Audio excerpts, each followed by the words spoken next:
भगवान राम की प्राप्ति कैसे हुई गोस्वामी जी को। तो जिस काशी जी में वो रहा करते थे, प्रत्येक दिन रात्रि में जब वो शौच के लिए जाया करते थे, तो अब तो खैर सब अंदर ही व्यवस्था हो गई है सबके घरों में, लेकिन पहले लोग मैदान में ही जाते थे, खेतों में जाते थे। तो गोस्वामी जी शौच करने जब जाते थे तो जो पानी थोड़ा सा बच जाता था एक वृक्ष के नीचे डाल दिया करते थे, प्रत्येक दिन की आदत बन चुकी थी। वहां पर एक प्रेत रहता था, तो उस प्रेत ने गोस्वामी जी से कहा कि मैं आपका ऋणी हो गया हूं, आपने प्रत्येक दिन मुझे पानी दिया है, मैं आपका ऋणी हो गया हूं। देखो एक प्रेत को भी ये समझ है कि अगर किसी ने मेरे लिए कुछ किया तो हम उसको कुछ करें, और यहाँ पर लोग क्या क्या कुछ कर देते हैं, लेकिन फिर भी हम एक थैंक यू तक नहीं बोलते। कुछ नहीं कर सकते तो धन्यवाद तो कर ही सकते हैं। भगवान ने इतना अच्छा शरीर दे दिया, इतना सुंदर शरीर दे दिया, उसके पश्चात भी भगवान को कभी हमने धन्यवाद नहीं बोला, कभी थैंक यू बोला क्या भगवान को। भगवान ने बहुत सुंदर आपने मुझे बनाया है, ये मनुष्य का शरीर मुझे दिया है, घर दिया, परिवार दिया, सब कुछ दिया, उसके लिए थैंक यू कहा क्या? नहीं कहा। हम भगवान को धन्यवाद नहीं करते, उल्टा भगवान के पास पहुंच जाते हैं कि आपने ये नहीं दिया मुझे। मनुष्य कितना ढीठ है, जो नहीं दिया उसकी शिकायत करने पहले पहुंचता है, पर जो दिया उसका धन्यवाद कभी नहीं किया। यही तो करते हैं सभी। सबने धन्यवाद किया, केवट भैया ने भगवान का धन्यवाद किया, माँ शबरी ने धन्यवाद किया, निषाद जी ने धन्यवाद किया। पर ये मनुष्य इतना स्वार्थी है कि इसको इतना सब कुछ मिल गया फिर भी धन्यवाद नहीं किया। प्रभु ये हो जाए तो 1 किलो लड्डू चढ़ाएंगे, और नहीं हुआ तो लड्डू का मुख भी नहीं दिखाएंगे आपको। इतना स्वार्थी है। काम सिद्ध होगा तभी लड्डू चढ़ेगा, और काम अगर गलती से नहीं सिद्ध हो पाया तो फिर लड्डू तो आपको सालों नहीं मिलेंगे। अरे भगवान तुम्हारे लड्डू के लिए बैठे हैं, भगवान इतने भूखे पड़े हैं, भगवान के पास खाने के लिए नहीं है, भगवान के पास पीने के लिए नहीं है, जो तुम्हारे लड्डू से खुश होने वाले हैं, जो तुम्हारे लड्डू से उनका पेट भरने वाला है। पर क्या छोटी सोच है मनुष्यों की, ये काम कर दो हम ये करेंगे, पहले ही कर दो ना भगवान के लिए, फिर मांगो। लेकिन जब करेंगे तब देंगे। ये प्रेम नहीं है, ये व्यापार है भगवान से, ये सौदा है भगवान से। आप मेरी बेटी की नौकरी लगवा दो फिर कथा सुनेंगे, आप मेरी बिटिया को एक बेटा दे दो फिर हम लड्डू चढ़ाएंगे, पेड़ा चढ़ाएंगे। पहले ही चढ़ा दो, पहले ही प्रार्थना कर लो, क्या चला जाएगा तुम्हारा। पर यहाँ प्रेम थोड़ी करते हैं, यहाँ तो सौदा करते हैं। और देखो एक बात कहें, भगवान से लोगों को प्रेम क्यों है इतना? क्योंकि भगवान मूर्ति के रूप में, छवि के रूप में बैठे हुए मंदिर में।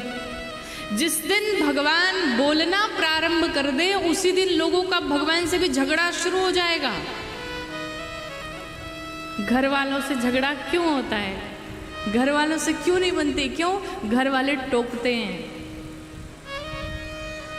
सही है? माता पिता बुरे क्यों लगते हैं? क्योंकि वो टोकते हैं। इतने टाइम कहाँ थे, इतने टाइम से क्यों आए, लेट क्यों आए, वहाँ क्यों गए, यहाँ क्यों गए, यही तो करते हैं माता पिता। तो फिर बच्चों को बुरा लगता है, ये नहीं होते तो ठीक रहता, जब देखो तब टोकते ही रहते हैं। अरे जिस दिन चले जाएंगे उस दिन समझ में आएगा कि अब तो कोई टोकने वाला भी नहीं बचा। पर भगवान से लोगों को इतना प्रेम इसीलिए है कि भगवान कुछ नहीं बोलते। भगवान के सामने बिना स्नान भी किए चले जाओ तो भी बेचारे कुछ नहीं बोलेंगे, भाई बिना स्नान के क्यों आए। भगवान के सामने व्यक्ति जा करके कहता है, प्रभु मैं बड़ा कपटी हूँ, बड़ा पापी हूँ, बड़ा छली हूँ। और मंदिर के दरवाजे पर कोई ये बात सुन रहा हो, और जैसे आप बाहर निकले कोई कह दे आपसे, और कपटी जी क्या हाल चाल है, और पापी जी आप ठीक हो, फिर क्या करोगे आप? एक घर में से डंडा निकालोगे, फिर तो जो कुटाई करोगे दुनिया देखेगी। क्यों? आप ही तो कह रहे थे आप कपटी हैं, आप ही तो कह रहे थे आप पापी हैं। और किसी ने सुन के कह दिया तो आपको बुरा लग गया। मीन्स आप दो चेहरे लेकर के घूम रहे हैं। भगवान के सामने तो आप एक्सेप्ट कर रहे हैं कि आप वही हैं, पर लोगों के सामने आप एक्सेप्ट नहीं कर पा रहे। और जीवन में जितना बनावटीपन होगा उतने आप परेशान रहेंगे। हम यही कहते हैं कि आप जैसे भी हैं, बुरे हैं, भले हैं, चाहे जैसे भी हैं, लोगों के सामने वैसे ही प्रस्तुत होइए। बनाने की आवश्यकता ना पड़े आपको। क्यों? जितनी बनावट उतनी गिरावट, और जितनी गिरावट उतने परेशान रहेंगे आप। इसलिए जैसे हैं भगवान के सामने, समाज के सामने वैसे ही प्रस्तुत होइए। गोस्वामी जी इधर प्रेत ने देखा, कहा मैं आपका कर्ज चुकाना चाहता हूँ, आप हमसे कुछ मांगिए, आपको क्या चाहिए? गोस्वामी जी ने कहा, प्रेत भी वरदान देने लगा, तुम मुझे क्या वरदान दोगे?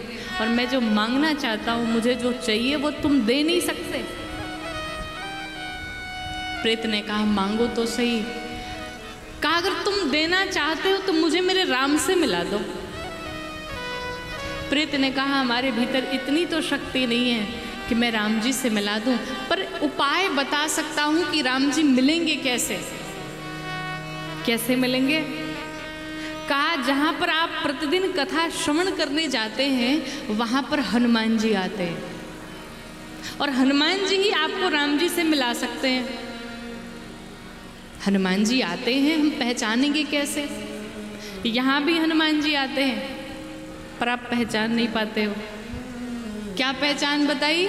प्रेत ने कहा, जो सबसे पहले आ जाते हैं और सबसे बाद में जाते हैं, समझ लेना वही हनुमान जी हैं। बूढ़े से होंगे बिल्कुल वृद्ध, कंबल ओढ़े बैठे होंगे सबसे आके।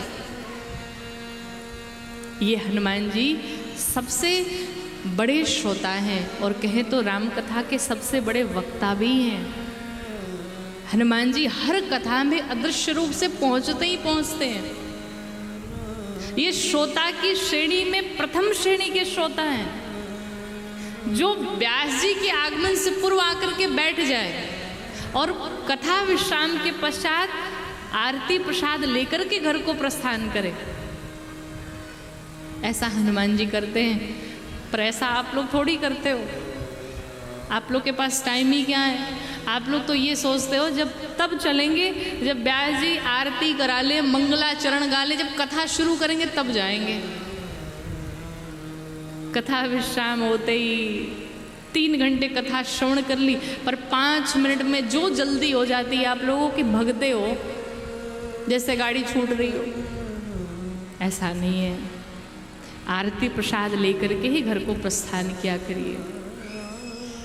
गोस्वामी जी प्रेत की बात सुन करके गए और जा करके देखा, सबसे पहले एक वृद्ध आकर के बैठे।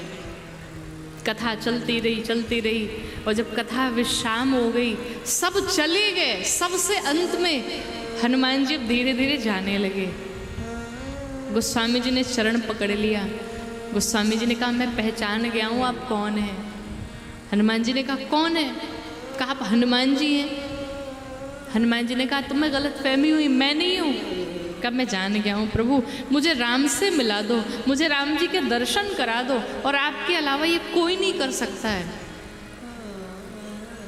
हनुमान जी महाराज दर्शन दिए हैं गोस्वामी जी को, और वही हनुमान जी की कृपा पाकर के चित्रकूट धाम में गोस्वामी जी को भगवान राम, श्री लक्ष्मण जी और माँ जानकी तीनों के दर्शन प्राप्त हुए।